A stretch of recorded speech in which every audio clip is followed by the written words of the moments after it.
que tienen de la teoría o que les haya quedado el jueves de lo que vieron con Ana? A mí, profe, me quedó duda sobre las posiciones distal y proximal de las manos. O sea, no las entendí bien cómo diferenciarla, por ejemplo, si las falanges están distales o proximales, en Bueno, cuanto a los otros huesos. bien. Cuando ustedes cortan desde un plano medio, o sea, lo que yo digo proximal y distal sobre el plano medio, o sea, se entiende obviamente y uno hace como una referencia de izquierda a derecha. El tema es que desde la mano, o sea, cuando yo estoy mostrando la mano, la cercanía al cuerpo es cuando yo me voy hacia el antebrazo y lo distal es lo que se va hacia afuera, ¿sí? No sé si ahí me alcanzan a ver la mano, pero yo, si tengo una falange que está junto a los huesos, a los metacarpianos y obviamente y al carpo, voy a decir que es proximal. ¿Y cuándo va a ser distal? Cuando esté más lejos.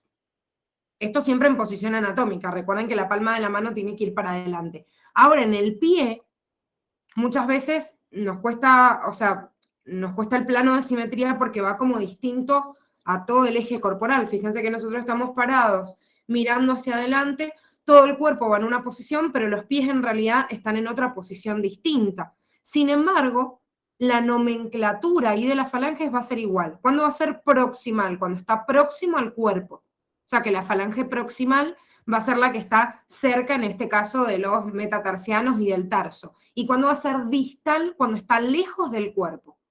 ¿Sí? O sea, con respecto al plano corporal. ¿Se entiende, Marti? Sí, o sea, por ejemplo, ¿se puede decir que el dedo gordo está distal al cuerpo o no? O los dedos así no se los nombra, o que el No, meñique está proximal. lo que pasa es que el dedo entero tiene varias falanges. El término distal y proximal te ayuda a diferenciar las distintas falanges. Pero no es que vos digas, el dedo gordo está distal, no, porque ese dedo, que bueno, es el dedo número 1, tiene dos falanges. Entonces, de las dos falanges, hay una que es proximal, que es la que está cerca, por ejemplo, de los metatarsianos, o en este caso de los metacarpianos, y la otra está distal, ¿sí? O sea, la falange hace referencia a distal o proximal, pero no de los dedos en sí, porque el dedo tiene toda la falange. Entonces el dedo se nombra del 1 al 5, que también se les da nombres distintos a los dedos de la mano, por ahí le decimos dedo gordo, dedo anular, dedo medio, pero bueno, si no, siempre empezamos desde el dedo gordo y decimos dedo 1, 2, 3, 4, 5, para el pie y para la mano igual, ¿sí? Pero la falange es decís proximal, distal, cerca de todo el eje corporal o más lejos. ¿Sí? Sí, sí, ahora lo entendí, profe, gracias. Siempre de la unión o de referencia, obviamente, al cuerpo. Bueno, ¿alguna duda más de lo que han visto en la Sí, teoría? profe, yo tuve dudas con las articulaciones, porque no sé si me quedó muy claro las partes o qué, pero por ejemplo en articulaciones sinoviales, cuando dice que quedan separadas por una cavidad articular, ¿la cavidad articular sería, o sea, la articulación en sí o es una parte? No, no, es una cavidad donde está el líquido sinovial. A ver, esperen que les... Ah, mira, justo ahí no encontré la imagen. Bueno, ahora se me corrió. Estaba en la 24, creo. Las articulaciones sinoviales tienen una cavidad sinovial y esa cavidad sinovial en realidad es la cavidad de la articulación, ¿sí? O sea, la cavidad articular, que es todo esto, que está envuelto por una membrana sinovial y adentro yo tengo el líquido, ¿sí? El líquido sinovial. O sea, esto que es cavidad articular es la cavidad que hay entre medio de un hueso y el otro, que ¿por qué está relleno con ese líquido? Para permitirle más la movilidad. Si yo no tendría ese líquido que amortigüe, imagínense que el roce de un hueso con el otro terminaría desgastando mucho la superficie ósea, incluso de los cartílagos también, porque en realidad este hueso, obviamente, para disminuir su rozamiento, tiene una cápsula de cartílago. Y en realidad en las otras articulaciones lo que toca uno con otro es el cartílago.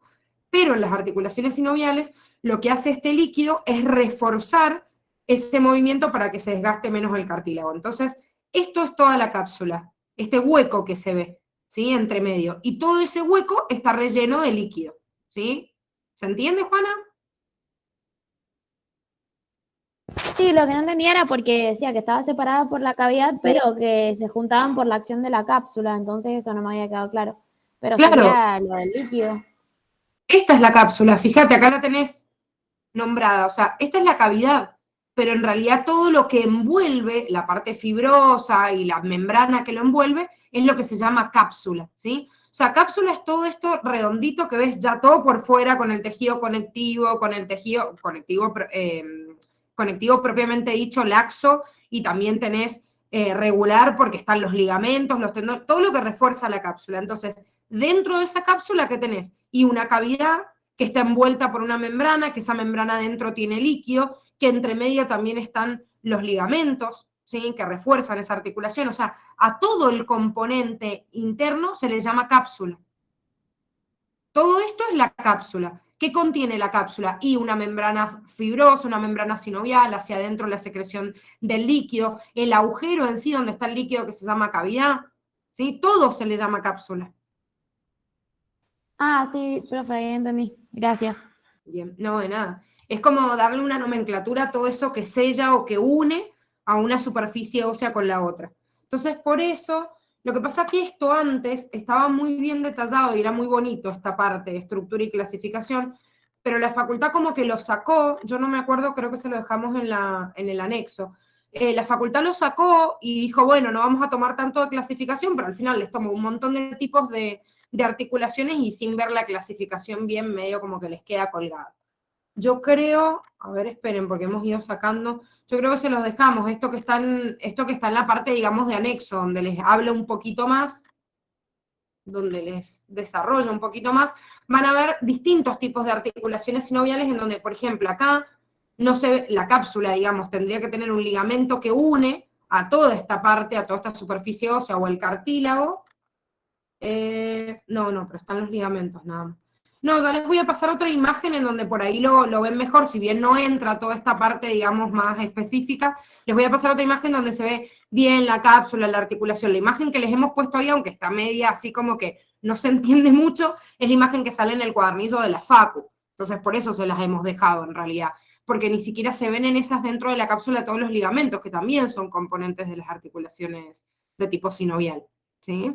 Pero les paso otra imagen para que se vea más bonita, por más de que no entren todos los componentes adentro. Adentro de esa cápsula también están los meniscos, ¿sí? Que pueden reforzar, es como un cartílago, una superficie que parece cartilaginosa y en realidad es el mismo tejido conectivo de forma fibrosa, pero bien dura, que refuerza la superficie o la unión de las dos carillas articulares. Entonces, no solo el menisco entre medio de las dos articulaciones, sino alrededor de las articulaciones también hay otros tipos de componentes fibrosos que se llaman rodetes y que también refuerzan esa articulación. Entonces, todo eso está dentro de la cápsula, porque es lo que permite la unión de una superficie ósea con la otra.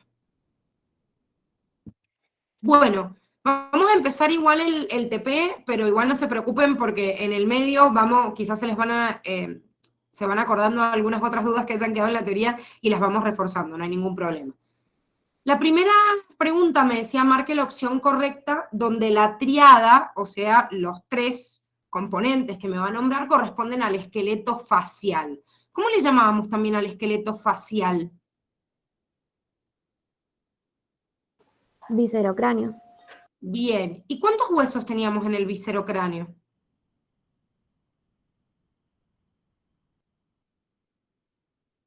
¿15? Bueno, esto es muy importante, chicos, recuérdenlo, porque esta nomenclatura no figura en todas las bibliografías, ¿sí? Esto es muy de la Facultad de Ciencias Médicas y de algunos libros en donde me nombra el viscerocráneo con 15 huesos, porque hay uno que recuerden que está como repetido, como que la facultad, de acuerdo a la bibliografía que tomó como referencia, lo toma como parte del viscerocráneo y también del neurocráneo. Es el mismo hueso, es único, no es que hay dos etmoides, es el mismo. Por eso si ustedes googlean en otro lado, por ahí les salen que el neurocráneo tiene 8 huesos y el viscerocráneo tiene 14 y no 15, ¿sí? O sea que ojo con esta nomenclatura, porque es una nomenclatura de la facultad y por eso tengo que saber el listadito en base a lo que sale acá. Todo lo que está escrito en el cuadernillo sale, obviamente, del cuadernillo de la facu, ¿sí? Bien, entonces de esos huesitos, por más de que uno haya repetido, me dice cuál de estas triadas corresponde al esqueleto facial, o sea que hay algunos que quizás no lo son. Por ejemplo, en la opción A, ¿cuál es el que está mal? ¿O cuáles? No cuál nada más. ¿Cuál no pertenece al viscerocráneo o esqueleto facial? El esfenoide. Metacarpianos. Los metacarpianos, ¿sí? Ah, estaba leyendo la B. Los metacarpianos son de la mano, ¿sí? O sea, toda la zona de la mano, recuerden que teníamos carpo, metacarpo y las falanges. Ojo, porque me está nombrando el etmoides, fíjense, viscerocráneo o esqueleto facial, el etmoides y el maxilar, ¿sí? Que también los tenemos dentro, los maxilares de este grupo, ¿sí? O sea que esos dos sí forman parte del viscerocráneo, pero no los metacarpianos. Después me dice huesos palatinos, nasales y efenoides. ¿Esa por qué está mal?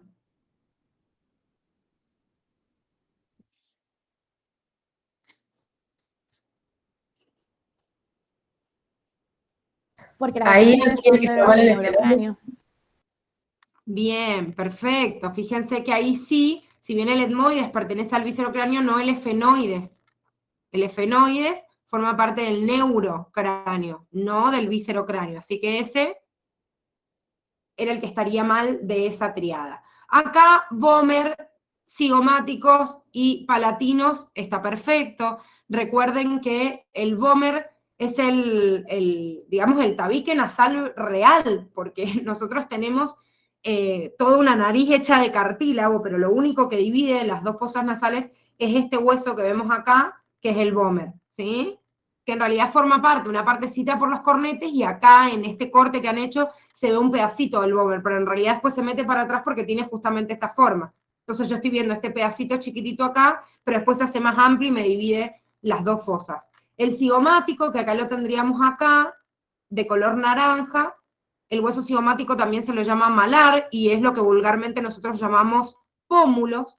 Y bueno, y los palatinos acá no lo veíamos, pero sí lo vemos en esta imagen porque es este hueso que está por abajo, ¿sí? Acá me está mostrando todas estas partecitas, pero todo esto sería el hueso palatino. Es el que me divide la parte del paladar, digamos, en la parte más profunda, porque la parte más superficial la marca el mismo maxilar. O sea que el techo, lo que nosotros llamamos paladar, está formado en una parte por el maxilar y en otra por el palatino. Bien, después en la D me decía huesos lagrimales, que se llaman lagrimales o lacrimales, es lo mismo, huesos nasales y atlas. Acá tenemos algo que nada que ver porque es una de las vértebras de la columna cervical, el atlas y el axis, ¿sí? Así que esa es la que estaría mal, los otros dos están bien. Bueno, después la 2 me dice, el ser humano tiene más de 600 músculos en su cuerpo. Con respecto a la función de cada uno de ellos, marque la opción que considere correcta. Vamos a la primera, me dice, el músculo gastrocnemio se encuentra en el muslo. ¿Cuál era el gastrocnemio?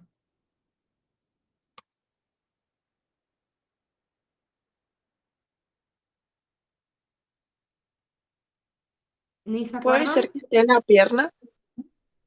Bien, perfecto. El gastrocnemio es lo que nosotros vulgarmente llamamos gemelo. ¿Y en dónde lo encontramos? Justamente en la pierna. Miren, acá lo tienen señalado. Este músculo de acá, el músculo que sobresale, que nosotros llamamos gemelo, es el que se llama gastrocnemio. Entonces está en la parte de la pierna, no está en la parte del muslo, como me estaba diciendo la opción, ¿sí? O sea que no es, lo que está mal es esto, está en la pierna y no en el muslo. Recuerden que nosotros vulgarmente le llamamos pierna a toda la pierna o brazo a todo el brazo, pero eso está mal. Anatómicamente, la pierna no es todo el miembro inferior y el brazo no es todo el miembro superior. Así que en la parte del muslo, que es la parte superior del miembro inferior, no está el gastrocnemio, sino que está en la parte inferior, que es lo que llamamos pierna. Después me dice el B, el músculo, el principal músculo flexor del antebrazo es el tríceps. ¿Dónde estaba el Es tríceps? extensor el tríceps. Perfecto, primero es extensor y además ¿dónde está? En el brazo. Perfecto, fíjense que dentro de los músculos del brazo nosotros no tenemos que conocer a tantos. Esperen que tengo acá como muy grande, entonces no lo alcanzo a ver bien. ¿Dónde estaba la imagen? ¿Ven? Acá en esta imagen que tienen se ve desde la parte anterior el bíceps braquial y el braquial, que son como los dos importantes que ustedes tienen que conocer de la parte anterior del brazo, y en la parte posterior el tríceps, que se lo llama tríceps solito o tríceps braquial, ¿sí? Creo que esta es la única imagen, sí, en la app por ahí se ve mejor para moverlo. Pero son como esos tres músculos, no hay muchos músculos en el brazo. Entonces, bíceps y braquial, o sea, bíceps braquial, porque hay un bíceps crural que está en el miembro inferior. El bíceps braquial y el bíceps son flexores. El tríceps es extensor, y además de eso, está en el brazo y no en el antebrazo, o sea que tenía doble error esta opción, ¿sí? No es flexor sino extensor, no está en el antebrazo sino en el brazo. Ahora, la C me dice, los flexores del carpo se ubican en la región anterior del antebrazo. Pensemos, el carpo es lo que nosotros conocemos como muñeca, ¿sí? O sea, es esta partecita que vemos acá. Entonces, si yo quiero flexionar, siempre la flexión es acercar el ángulo entre dos partes del cuerpo. Si yo estoy acercando esta parte del antebrazo con la muñeca y estoy haciendo esto, es más, ustedes al hacer ese mismo movimiento, tóquense el antebrazo y van a sentir la presión que se ve justamente en la región anterior. Recuerden siempre que en la posición anatómica las palmas de las manos van hacia adelante. Entonces, siempre esta parte que tenemos acá es la parte anterior del antebrazo. Siempre los deditos hacia afuera. Miren, cuando vemos cúbito y radio, una de las mnemotecnias es dejar la antena de la radio, que sería el dedo gordo, para afuera del cuerpo. Porque si yo no me acuerdo de eso, de cuál es la región anterior y posterior, por ahí la puedo dudar, pero si yo pongo en posición anatómica del cuerpo y extiendo todo el cuerpo, digamos, para que se vea la palma de las manos hacia adelante, la región anterior del antebrazo es en donde se genera la presión. Hay varios tipos de flexores, pero hay un grupo de músculos que se los llama particularmente flexores del carpo. No me acuerdo si ustedes lo tienen señalado, porque hay muchos que ustedes no estudian. Fíjense que de los 600 músculos vieron que tienen un montón menos, ¿sí? Pero tienen algunos, ¿ven? Que me están mostrando. Esta es una vista anterior, ¿sí? Más superficial, más profunda, pero es una vista anterior del antebrazo. ¿Ven que encuentran flexor radial del carpo, flexor cubital, flexor superficial de los dedos? Bueno, están todos los flexores. Entonces, para flexionar el carpo seguro que voy a utilizar distintos tipos de flexores, pero todos están en la región anterior. Y todos los extensores están en la parte posterior del antebrazo, con respecto obviamente a los dedos de la mano, que es lo que figura en esta opción. Y después, en la D me dice el músculo dorsal está en la cara anterior del abdomen. Recuerden que el dorsal, y por eso se le llama dorso a la parte trasera del cuerpo, es de los más grandes que están en la parte posterior, no en la parte anterior, ¿sí? Dentro de la posición anatómica. Acá tienen, ¿ven? La posición, o sea, la visión dorsal justamente del ser humano, y tienen un gran músculo superficial que hace todo esto, que acá está cortado porque me está mostrando un plano más profundo, pero todo este dibujo así que sube, que es el músculo trapecio, y el otro grande, grande de la espalda es este que se ve superficial, que acá está cortado porque me está mostrando la parte más profunda, pero todo este músculo que veo acá es el dorsal, que es el que me están preguntando acá, ¿sí? Son como los dos músculos más grandes de la parte dorsal, el trapecio y el dorsal. ¿Dudas hasta acá?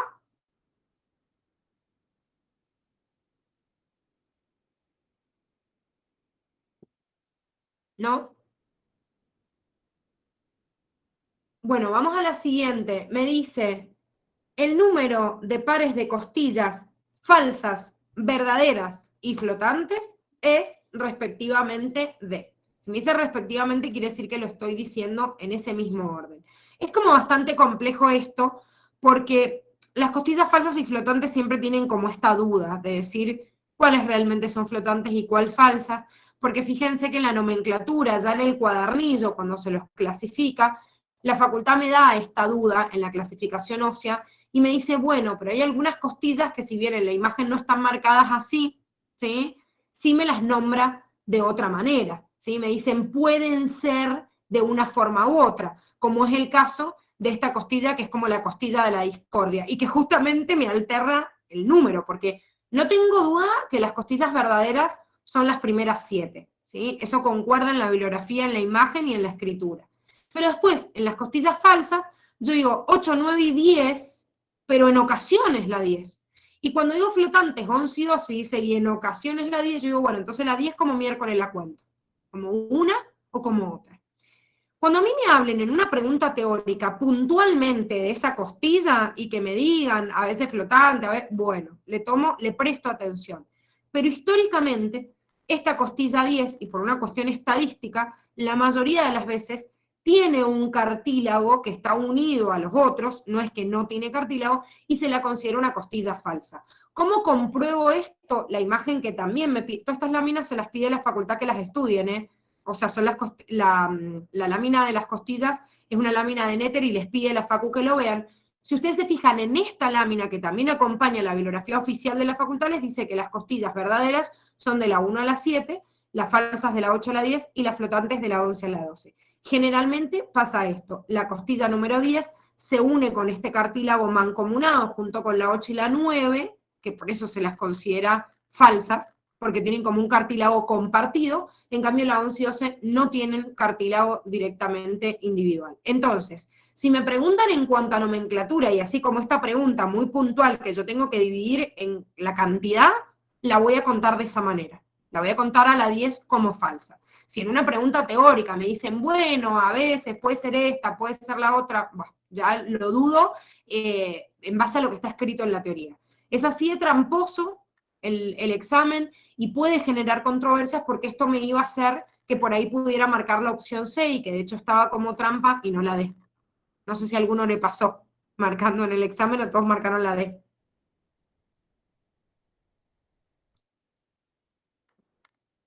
Yo había leído mal y pensé que primero decía verdaderas y después falsa y me quedé A. Bien, Sí, bien, yo también. en otro orden. Bueno, chicos, estas preguntas, aunque les parezca, fíjense, hay preguntas eternas que ustedes están leyendo, como tipo preguntas como las que rindieron en el global, que son 1 renglón y medio, 2 renglones cada opción, o sea que por ahí uno tiene que estar bien atento a ver en dónde está el errorcito, y a veces yo me encuentro preguntas como estas, que dentro de la dificultad son fáciles, y son en las que más se confunden, siempre. Sistema osteoartromuscular es pura memoria. Pero cuando uno ya se memoriza las cosas básicas, dice, bueno, listo, es una unidad fácil, cuando la van a repasar, la repasan en 2 patadas. Y claro, cuando yo leo esto, me parece tan fácil que lo contesto tan a las apuradas que tienden a cometer más errores en estas preguntas. Preguntas así han sido preguntas de examen, chicos. Así es fácil. Digo es fácil porque, a ver, tengo que saber dónde están las costillas, nada más. Y sinceramente, cuando todos salen de rendir el examen y dicen, no, había una pregunta que era imposible y se ponen a debatir, nunca se ponen a debatir preguntas como esta. Sin embargo, es en una de las preguntas que más se confunden. Entonces, presten mucha atención cuando les hagan una preguntita de huesos, de músculo, de esta unidad, porque siempre los hacen caer en esa trampita estúpida y en realidad es nada más leer el orden o ver el detallito, o por ahí me dicen las costillas del hemitórax. Y ya digo hemitórax, en vez de decir tórax, y bueno, es la mitad. Entonces yo tengo que contar las costillas de un lado y no del otro. Porque ¿cuántas costillas tenemos en total nosotros? 24. Bien, tenemos 24, o sea que si me hablan de pares de costillas o me hablan de costillas de un hemitórax, que sería la mitad del tórax, yo tengo que responder en base como acá a estas 12 y en el orden que están. Pero a veces el juego está en ponerme un hemitórax o ponerme el tórax o la cantidad o pares de costillas o costillas en total. Entonces están entre medio las opciones como si fueran de 12, como si fueran de 24 y también caen en la trampa. O sea, préstenle mucha atención a estas preguntas porque no son difíciles, pero generalmente los hacen confundir porque uno las lee rápido y dice, bueno, dentro de la dificultad del examen esto seguro que lo paso rapidísimo y chao. Y por ahí se confunden por eso, por pasarlas rápido. Bueno, me dice una persona, viene andando en moto y tiene un accidente de tránsito. Cuando llega a la guardia, tras algunas radiografías y exámenes, le dicen que se ha fracturado los siguientes huesos: cigomático, clavícula, radio, trapecio, peroné, cuboides. Y me dice, ¿a dónde pertenece cada uno? Bueno, esto era muy de ubicación de cada uno para que vayan registrando el lugar o la ubicación de cada uno de estos huesitos, ¿sí? Cigomático, recuerden que lo habíamos visto recién, que era el hueso, el malar también, o el pómulo, que obviamente está en la cara porque me está hablando de regiones anatómicas, ¿sí? Regiones, digamos, corporales. La clavícula, si tengo que ubicar a la clavícula, y bueno, la voy a ubicar en el hombro, porque toda esta cintura escapular, que la llamo justamente hombro, me viene agarrando la clavícula y el omóplato por detrás, tengo que considerarlo como la cintura escapular, por eso coloco hombro. Antebrazo, bueno, el radio, que en el antebrazo tenemos 2 huesos, cúbito y radio nada más.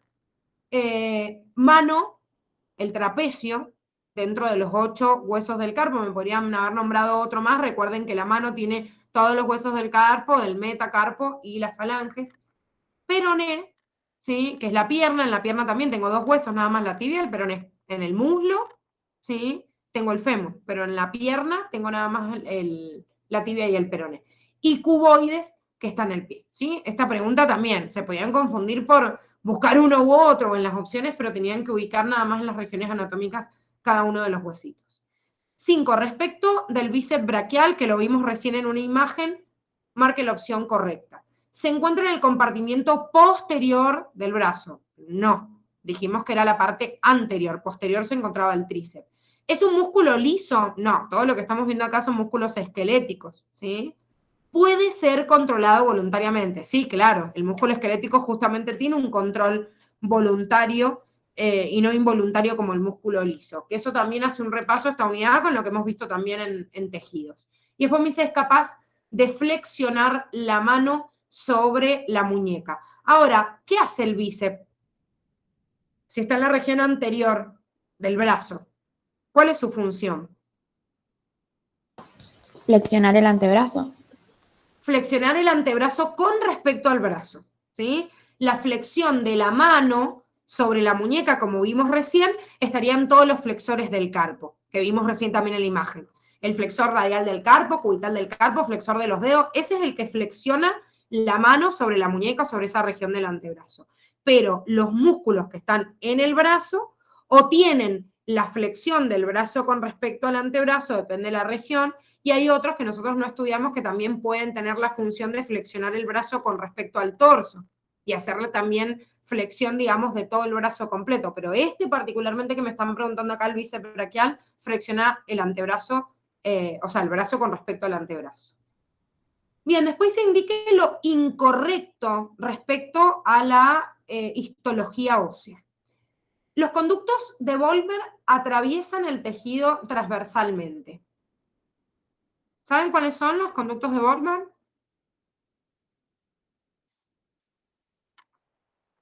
No me acuerdo si tenían una Sí, por imagen. donde pasa la sangre entre los huesos. Bien, pero también teníamos los conductos de Haber que hacen lo mismo, ¿sí? La diferencia entre uno y otro es que justamente este que estamos viendo acá, paradito, vertical, es el conducto de Haber que habíamos visto en tejido óseo también. Y este, así horizontal, es el que se llama conducto de Volmer. Lo tienen en varias imágenes, lo tienen también en el otro, creo que la otra imagen está en el otro cuadernillo, en el cual se ve, me parece más bonito. Esta imagen es de otra que adjuntó la facultad.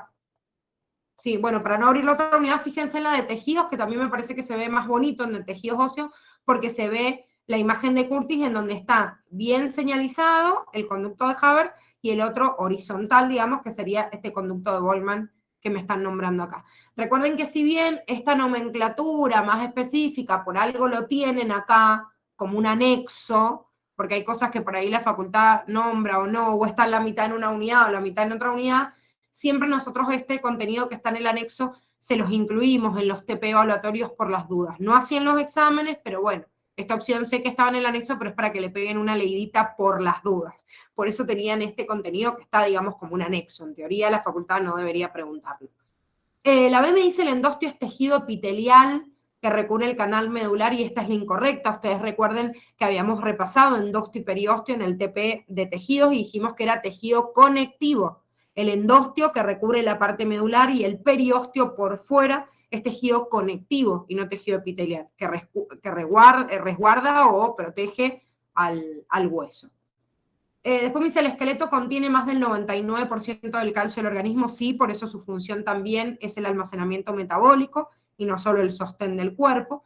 Y después me dice, el periósteo es un tejido conectivo con potencial osteogénico, que esto también lo repasamos en el TP de óseo y justamente por eso en el periósteo en donde estaban los osteoblastos que generan osteocitos nuevos que se van hacia la matriz y se colocan entre medio de esta matriz de hidroxiapatita formando uniones intercelulares. Bueno, después la 7 me pregunta cuál de los siguientes huesos es impar, y el único que podían marcar acá es el vómer. El unguis es el hueso lacrimal, o sea, este hueso que teníamos acá, en esta parte lacrimal, así que obviamente hay dos. El nasal nos pierde, porque uno dice tenemos una sola nariz, seguro que es un hueso, pero no. Este huesito chiquitito que está acá en realidad está partido en dos, o sea, tiene una unión entre ellos, aunque sea una unión inmóvil, pero tiene una unión, un tipo de articulación. Así que son dos huesitos, y el maxilar son dos maxilares, que también están unidos acá, aunque en la imagen por ahí no se ve mucho, pero tenemos el maxilar derecho-izquierdo, no así con la mandíbula. La mandíbula es hueso único, que es maxilar inferior, pero el maxilar superior no. Por ahí podía ser tramposo en ese sentido, yo digo, bueno, ¿qué maxilar? Pero cuando a mí me dicen maxilar solito, pelado, sin nada, voy a entender que es el superior. ¿Sí? Porque ojo eso. Yo a la mandíbula le puedo decir mandíbula o maxilar inferior. Pero si me dicen maxilar solito, entiendo que es el superior. ¿Sí? Entonces, ese está dividido en dos y el único entonces era el vómer. 8. El músculo que permite la flexión del muslo sobre el tronco, ¿cuál es? ¿Qué hacen todos los demás?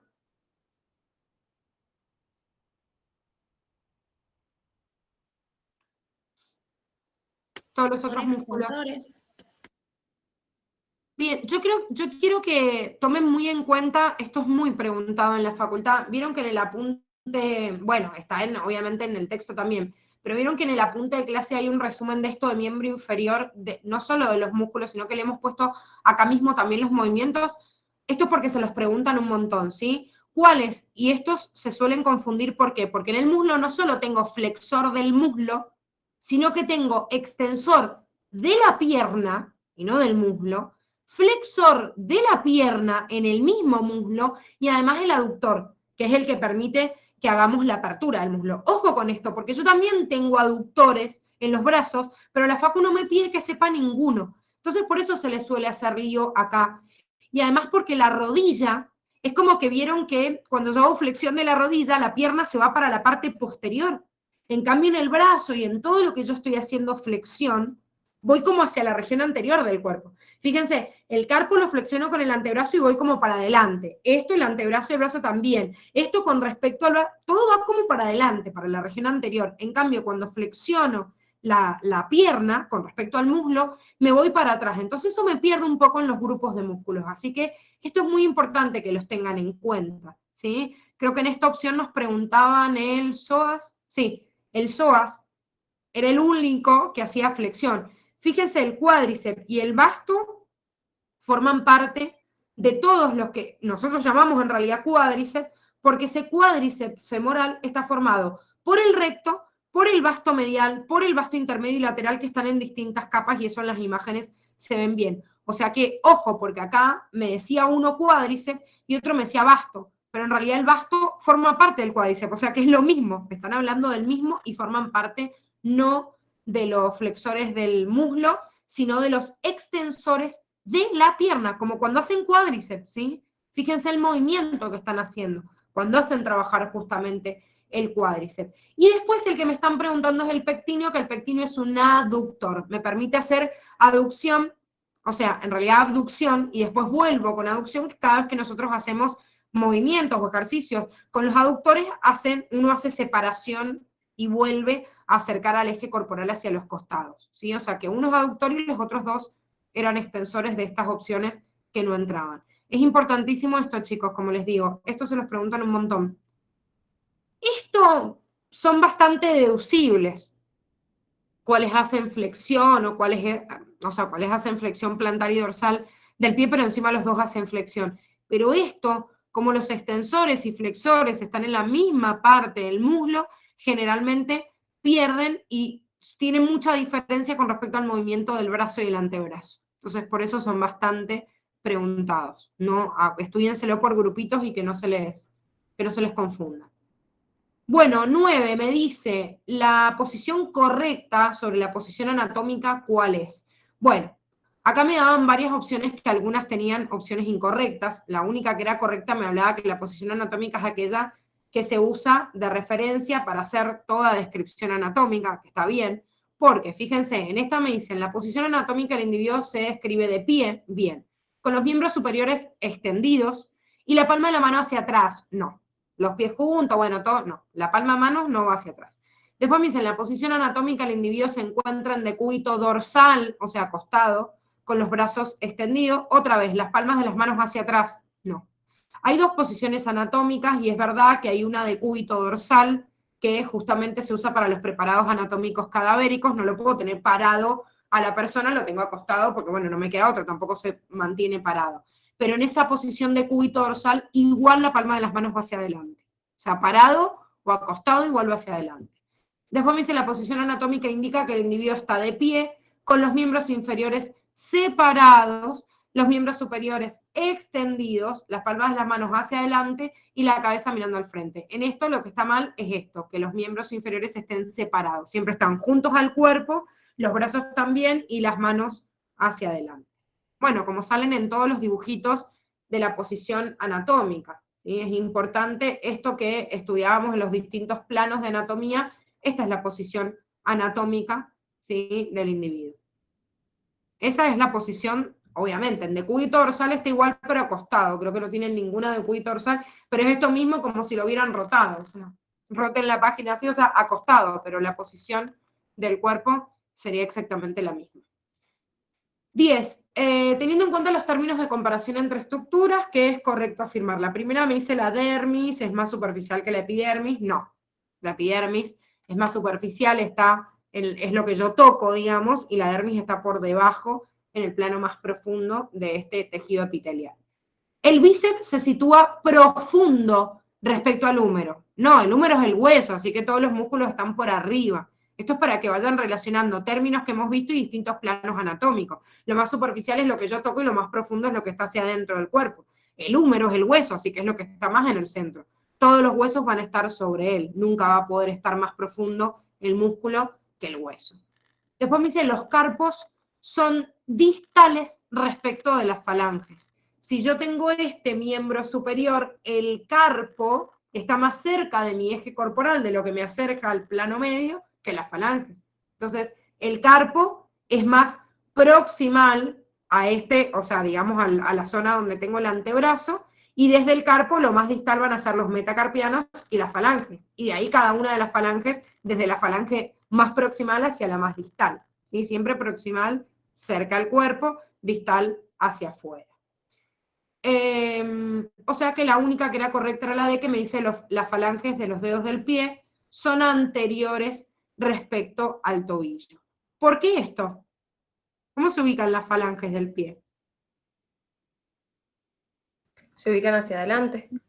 Fíjense que esto es lo que veníamos hablando, que era como distinto a lo que veíamos con respecto a los otros planos corporales. Ven acá. ¿Ven? Fíjense que yo en el pie, la diferencia que yo tengo del pie es que cuando yo veo en una posición anatómica el cuerpo, ¿sí? Fíjense que en realidad veo toda la región, que por ejemplo podría ser anterior, pero esto sobresale. ¿Y hacia dónde sobresale? Hacia el plano anterior. ¿Por qué? Porque la posición es anterior al cuerpo. Entonces me está diciendo que el pie sobresale con respecto al tobillo hacia el plano anterior. Y sí, fíjense en una vista posterior hacia dónde está la falange. Van hacia el otro lado. O sea que no sobresalen hacia el lado posterior, sino a la zona anterior. Entonces tengo el tobillo en la región que sería posterior, y es en donde están ubicados todos los huesos del tarso, y las falanges hacia la región anterior. Bien, en la 11 me dice, con respecto a los planos anatómicos, márquelo correcto. ¿Íbamos por esta? Sí. El plano medio es el plano vertical que pasa en dirección longitudinal a través del cuerpo, dividiéndolo en la mitad derecha e izquierda. Bien, esta es la definición que tienen de los planos corporales que estaban en la imagen que estábamos viendo recién. ¿Sí? Estos son los tres tipos. Se me fue para el otro lado. Los tres tipos de planos que tienen, ¿sí? Entonces, lo que me está diciendo es que el plano medio, o sea, la línea media que vemos acá, es esto de acá, plano medio, me divide en mitad derecha y mitad izquierda. Perfecto. Ahora, lo otro me dice, los planos sagitales son planos horizontales que pasan de forma paralela al plano medio. No, fíjense que son planos verticales. Es verdad que pasan paralelos al plano medio, pero son verticales. Sagital es todo lo que corta en forma paralela al plano medio, no es horizontal como esto. O sea que eso es lo que estaba mal de esa opción, que me decía horizontal. Después me dice, los planos frontales o coronales, como corona, tienen ese nombre, son planos verticales que atraviesan el cuerpo en ángulo recto respecto al plano medio, dividiendo al cuerpo en la parte superior e inferior. Fíjense que me está mezclando una terminología con otra, porque un plano coronal o frontal me va a dividir la región anterior y posterior, no superior e inferior. Lo que pasa que, bueno, esto tiene la intención de confundirlos un poquito, porque recuerden que en los animales, por ahí lo que era anterior y posterior para nosotros podía ser superior o inferior, porque los otros animales no estaban, digamos, parados, o sea, de pie como nosotros, ¿sí? Pero en cuanto a la anatomía, el plano anatómico del ser humano, no es correcto, porque me dividiría la región anterior y posterior y no superior e inferior. Después me dice, los planos transversales son planos que cruzan el cuerpo en ángulo recto respecto a los planos medio y frontal, dividiendo el cuerpo en la parte delantera y trasera. Bueno, otra vez me está cortando la nomenclatura con respecto a esto. O sea, me divide el cuerpo, pero no me lo divide en la región anterior y posterior, sino superior e inferior, que sería este plano. Si es verdad que es perpendicular a este plano coronal, también es perpendicular al plano medio, pero no me divide, como me está diciendo acá, el plano entre la posición delantera y trasera, ¿sí? Sino superior e inferior. Bueno, y la última me decía, las articulaciones son el área de contacto entre los huesos, entre estos y el cartílago, o entre tejido óseo y los dientes. Marque la opción incorrecta. La primera me dice, una manera de clasificarlos es estructuralmente, en sinovial, fibrosa y cartilaginosa. Perfecto, esa es la clasificación estructural. ¿Y cuál sería la funcional?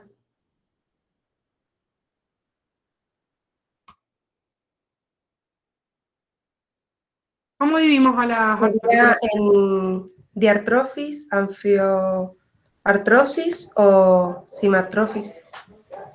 Perfecto, esas son las clasificaciones de acuerdo a la función. La estructura es de qué está formado, la función es qué tipo de movilidad tienen, ¿sí? Si son muy móviles, si son escasamente móviles o si son inmóviles. Ahora, hay una relación entre ellos.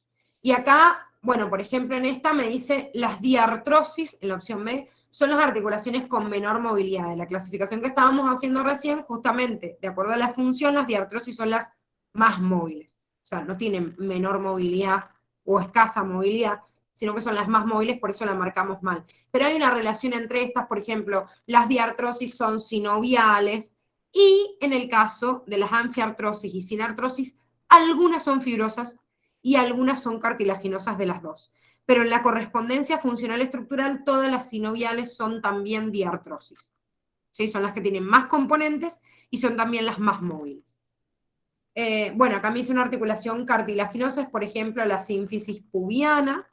La sínfisis pubiana, recuerden que es una articulación que tendería a ser inmóvil, pero en realidad tiene una escasa movilidad de acuerdo digamos, a la posición anatómica de la mujer, porque es el lugar en donde se forma el canal de parto, ¿sí? Entonces, en el hombre medio como que queda inmóvil, pero en nosotros no, ¿sí? En las mujeres, porque es el lugar en donde se va a preparar el pubis para abrirse a la mitad y permitir la salida del cráneo del bebé. Entonces tiene una superficie cartilaginosa que permite la unión y es el punto de apertura o de escasa movilidad. Y después me dice que las suturas del cráneo son ejemplos de sinartrosis. Sí, recuerden que todas las uniones del cráneo, salvo algunos huesos, por ejemplo la mandíbula, con respecto a la unión que tiene el hueso temporal, es una unión sumamente móvil. De hecho, ni siquiera es sinartrosis, sino que es diartrosis de las más móviles. Pero las suturas del cráneo, cuando llamamos a toda la parte del neurocráneo, sí es verdad que todas son de tipo sinartrosis, o sea, no móviles. Bueno, acá terminamos con la corrección del TP.